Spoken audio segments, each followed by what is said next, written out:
What's up, everybody? Welcome back to another edition of Sit Down Saturday, where we have a little discussion topic based on the hobby, and I don't answer comments, but I do read them. Not too long ago, MP Collector approached Shattercast with a question that said, what do you think are the most important third-party releases in the sense of them being historic or impactful to the hobby or to the culture? And I think that's an interesting question to ask. Now, the list that I have comprised is not the best third-party items ever released. It's not the best paint or the best built or any of that. It's just the most arguably important releases along the timeline. You're welcome to disagree. It's just my personal list. Let's go ahead and get started. So my number 5 is a two-way tie, and that is between Mastermind Creations' Feral Rex, which we'll go ahead and start with. The reason why I put this at number 5, the reason why I think this is an important one to own if you were to collect these historic moments within third party is because this changed the dynamics of the combiners. Prior to this, it was pretty much TFC and Make Toys that were setting the standard, and when this came along, it pretty much put into effect the scale that we most traditionally see now in regards to stuff like Generation Toy or Warbitron, Transformissions, the Unique Toys Abominus, all that kind of stuff. All that stems from this release. But what I think is most important about this release is up until this point, third party was kind of seen as being very fragile and something that you almost had to handle with kid gloves. And these things were built so beefy. I remember them doing drop tests at TFCon, but I think it raised the bar for what the expectation should be in regards to durability of a figure released by a third-party company.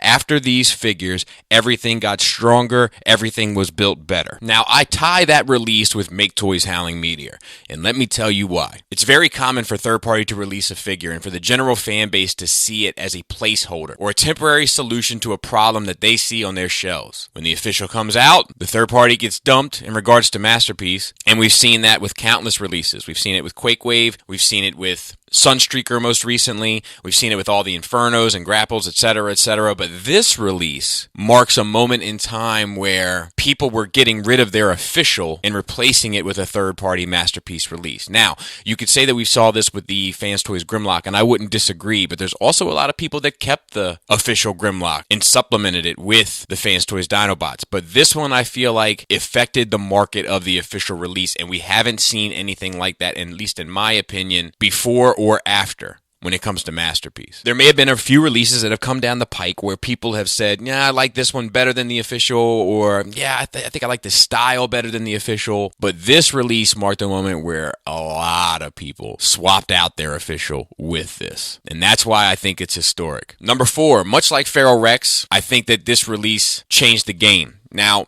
we won't really know for a couple years, but we can see the effects of this already. Obviously, Zeta Toys is just picking up where this left off and continuing with their combiners, but we also see a striving for a larger scale that's arguably more appropriate for a Masterpiece display. We see it with DX9 Stunticons, we see it with Fans Toys Aerial Bots, we see it with X-Transbot Stunticons, and I would fare to wager we're going to see it in future releases as well, probably from multiple companies. Parts forming element here definitely made a change in the way that at least I see and collect these things. This is a very difficult toy to top, and I think that we'll look back on this as a game-changing moment. My number 3 is also a tie, and that is for TFC Hercules and Make Toys Giant. This is the first big battle that we ever saw, that we see so much now that it almost becomes exhausting. To this day, I still hear people argue what's better between the two, so I think both companies were really striving to make the best product available. It was the first third-party combiner attempt, and in a lot of ways, those things have kind of remained true throughout the culture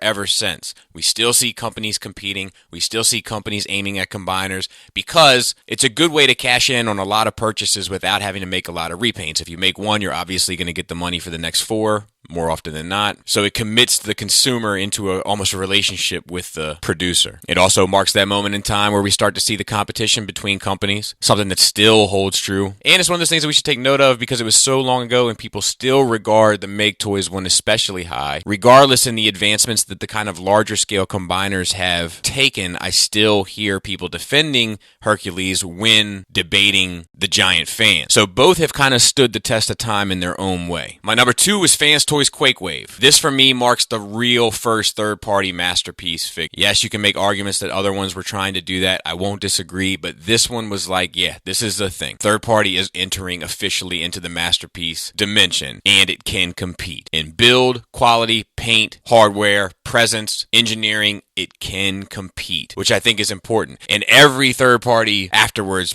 tried to throw their hat in the game. Some survived and some didn't, but this was a game-changing element. This is when I think third party really started to take themselves deadly serious. It's also interesting to look at this and remember the market of how this figure traveled in terms of peaks and valleys. It retailed, I believe, for around $150. At one point, I remember people selling it between $400 and I want to say $800. And now you could get it for 50% off at some suppliers because the official dropped the bottom out of the market. So there's a lot of history in regards to third-party Transformers wrapped up in this figure. And the impact that it had on the industry is probably the biggest we've ever seen. And my number one spot is a tie between Fans Project City Commander and Fans Project Defender. Defender, I believe, is considered to be the first full original mold of a transforming figure from a third-party company. It's riddled with issues, but it's a sign of the times. And then City Commander was kind of the first big impact of a third-party company with their upgrade set for Ultra Magnus. So if you were building a collection and marking these important moments in time regarding this hobby, you kind of can't not have these two. They're too important. They are the Beatles.